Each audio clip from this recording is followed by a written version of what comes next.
আলহামদুলিল্লাহ, আজ 10 রমজান, রহমতের 10 দিন শেষ হয়ে যাচ্ছে। আমরা আজকে হাজার হাজার রোজাদারদের নিয়ে আজকে ইফতার আয়োজন করেছি। হাজার হাজার রোজাদারদের নিয়ে একসাথে ইফতার করার মজাই আলাদা। আমরা আল্লাহর কাছে দোয়া চাই, মহান আল্লাহ যেন সকল রোজাদারদের রোজা কবুল করেন, সকলের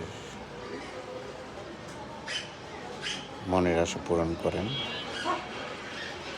আল্লাহ, তুমি আমাদের এই রমজানের উছিলায় তুমি আমাদের রোজাগুলো কবুল করো এবং আমাদের সকল আপদ বিপদ, সকল পেরেশান থেকে মুক্ত করো। আমাদের সঠিক ইবাদত করার তৌফিক দান করো। ইয়া আল্লাহ, আমাদের যারা এই ইফতারের আয়োজন করেছেন, সকল আয়োজকদের তুমি বারবার এই আয়োজন করার তৌফিক দান করো। সকলের গুনাহ মাফ করে দাও। ইয়া আল্লাহ, তুমি সকলের রোজা কবুল করে নিও। আমিন।